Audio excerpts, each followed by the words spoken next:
Citizens of the universe, welcome to the 7th episode of the Neutral Lens podcast. Another week is in the rearview mirror, and we have some new topics to discuss, so let's get into it. And as a reminder before we begin, if you guys have any questions you want answered, topics you want discussed, at Neutral Lens Pod on all socials, I'll get to in a future episode. All right, topic number 1. Is positive reinforcement better than negative reinforcement? Or in other words, is rewarding good behavior better than punishing bad behavior when it comes to training animals or even like dealing with other people, kids, things like that? I think they both have their uses. I wouldn't necessarily say there is one better than the other. It depends on what your goal is. Like, are you trying to encourage a specific behavior or are you trying to prevent a specific behavior?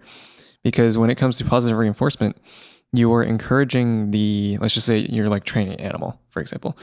You're encouraging that animal to perform that action more, but it's not stopping them from doing literally anything else. It's just like they're more inclined to do that. If it's negative reinforcement, all you're really doing is preventing an animal from doing certain behaviors or certain acts, and you're not preventing really anything else. They can do whatever they want. They just are less inclined to do a specific thing. So it depends, because like it's really broad, both kind of methods. But do you want to encourage one act, but you don't really care what else they do? Or do you want to discourage one act and then you don't care what else they do?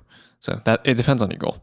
So that's one thing. But also like sometimes people or animals, they just don't respond as well to one or the other. Usually, people respond better to positive reinforcement.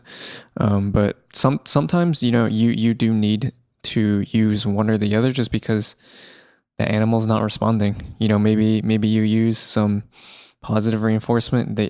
They're rewarded for doing it, but they still do a lot of, things that you don't want them to do. So you have to resort to negative reinforcement, or there may be some other psychological reason that, that specific animal or that specific person is just simply not responding to maybe encouragement or discouragement of whatever kind that you're using. So yeah, and I also just think that you need both positive and negative associations in your life, because if you only have positive associations, you don't know what's positive, there's no good without bad.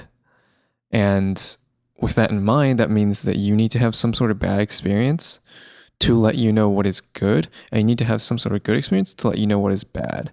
So that's I think another strong argument for using both to some extent. I don't think there's like necessarily one better than the other. They need both to function. But let's just say you don't really know what to do. Should you go positive or negative? I would say probably positive. Generally, it is going to form a longer lasting and stronger bond, just because, you know how love works. And negative reinforcement, you might tend to make that animal or that person or whatever associate you with negative emotions, and they might feel defensive, they might be combative, they might be afraid. So things like that, just overall, like, a little bit of a poor behavior, I guess you can say. But yeah, the world does need more positivity. I think it usually works out better when you don't really know what to do. But again, not universal. Sometimes positivity won't work for that specific case or for that specific, living being. So you kind of have to use both. And there's not necessarily one better than the other. Overall, it depends on your use case. Right. Let's go to topic number 2. Is homework necessary? So I think homework can be pretty divisive, especially in America. I don't necessarily know about other countries. Like, I know China has a ton of homework and studying that they do. Very, very academically focused. There's some places, I think it's Finland, that like doesn't have homework. And they have pretty good test results and like learning, whatever, like methods they use to measure that. But it's created some topic of like, do we need to get rid of homework? And well, it's more like, what does homework actually do? What is it meant to do? And I think that homework in its essence is just trying to create some repetition for things that you learn in class, as well as provide further learning so you can get more in depth, you can get more detail, because you only have, let's just say, like an hour and a half class of one class, and then you can't get into that much detail over the course of that hour and a half. So you really have to either spend multiple classes or assign homework and allow people to get into more detail on their own and work at their own pace when it comes to that. And I think the idea of homework is good in theory, in the sense that like you're really just trying to promote further learning. And if there are things that people can't quite get down in class, you give them tools to really drill it into their head so that they remember it. And I think in that essence, it's good. But here's the thing. In like American high school stuff, you have 7 classes.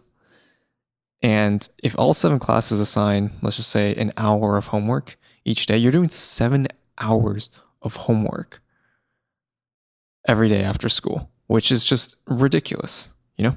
And when you're already spending about 7 hours in school focusing on classwork, how useful does that additional 7 hours become? Because, you know, then you start introducing the idea of like disrupting the work-life balance, and you can burn out really easily. So like, you know, kids, they come home at, let's just say high schools, let's just say you get home at 4 p.m. and then you're doing homework until 11, including through dinner. I don't think it always happens that way. Like I think it's usually a little bit less, maybe 4 or 5 hours, but still, let's just say you have, you know, 4 hours of homework until about 8, 9 p.m. You take some off for dinner. And then at 9 p.m. you have to do some other stuff. Maybe you can game, but maybe you have sports, and then you get home, and you know, any further studying that you have to do takes you all the way up till midnight, and then you're waking up at like 5 a.m., 6 a.m. to go to school the next day. So it can be really tiring. And what it ends up doing is like kids, you know, they pull all-nighters, they sleep through class, they've looked at all this material for so long, and then now they have to come back to class and do it again. And they don't really have too much time to socialize, so they end up using that time in class to socialize, or they use that time in class to sleep, you know, to catch up on some sleep. And then they get yelled at for it.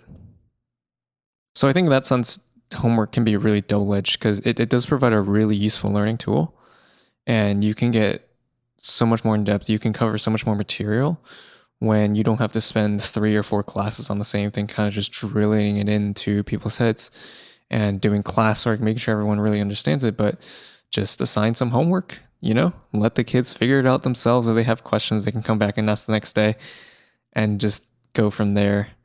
So like, I think there's this idea that kids can, or they should focus entirely on school. That should be their focus while they're in school, which I don't necessarily agree with. Like, I mean, this is even a problem in workplaces too, where I think you really need to have a good balance of work and play. Same thing with school and play. And if you're constantly bogging kids down with homework, then, you know, if that ends up being too much homework, it could cause a lot of anxiety, stress, depression, burnout, where kids are just they don't even want to touch school anymore. And yeah, it can be dangerous. It's very double-edged.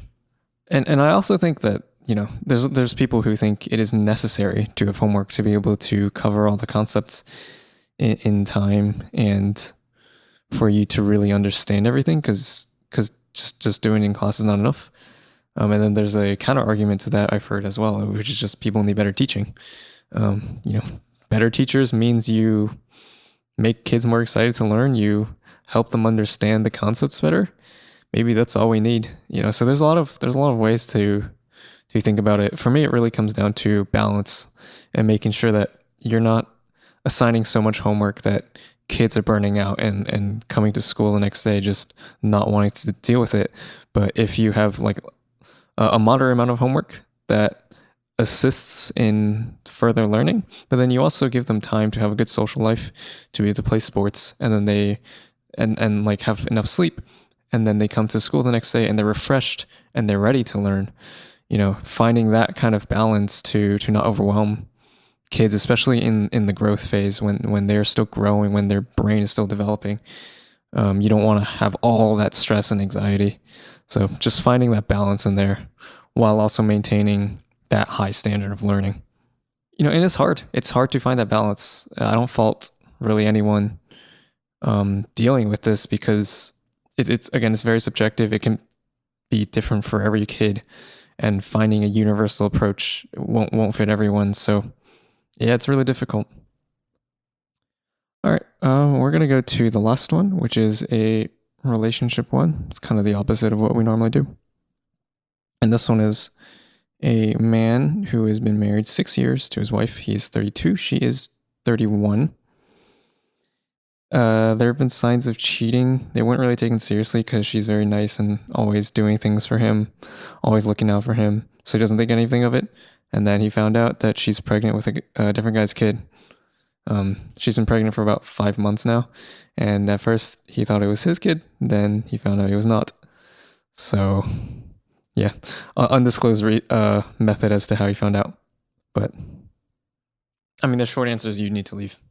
Like, if there were low level signs of cheating, even back then, like it's good that you trusted her when there wasn't concrete evidence. It's good that you trusted her, but now that trust has been breached, it's a little bit of a different situation, and I think she was definitely trying to cover up whatever she was doing by being nice to you, just to throw you off the sun. And it worked. I don't think that you are to blame for taking the bait on that.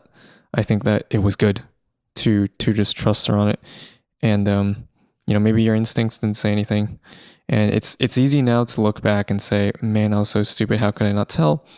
But especially if you're in that sort of situation, you don't want to think poorly of her. You don't want to believe that there's something going on. And to just trust her and,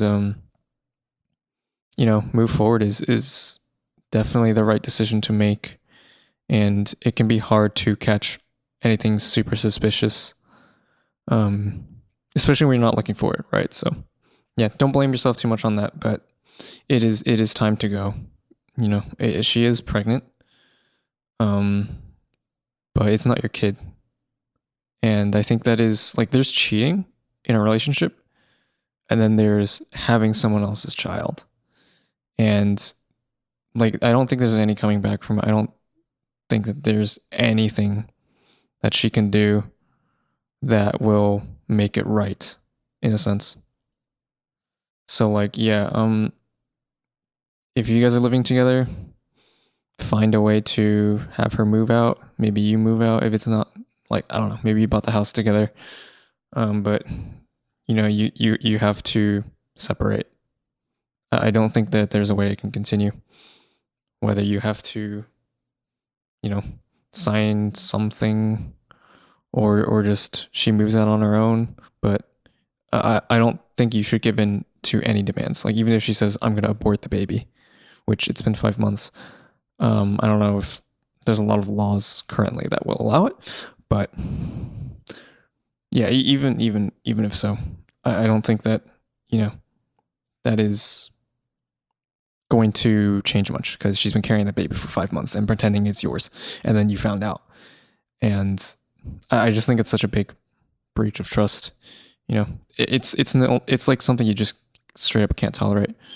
And yeah, it's really hard. You have to just find a way to move on. Like I would say that, abortion is a bit of a sticky subject. Nowadays, everything's like political. But like whatever beliefs that you have, it's honestly not your problem what she does with the kid. It's not your kid. If she wants to abort it for you, don't do it for me. If she doesn't want to abort the kid, well, then she's clearly not loyal. Even if it's for like political or not political reasons, if she doesn't want to do it, then there's no loyalty to you, if you know what I mean.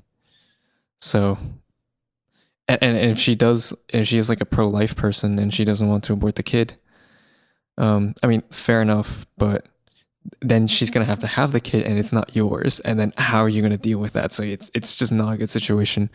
to be in. Like I wouldn't even try to repair it. But yeah, just get out of there, man. I'm really sorry. All right, that will do it for Neutral Lens episode 7, and I'll see you guys next week. Thank you for listening.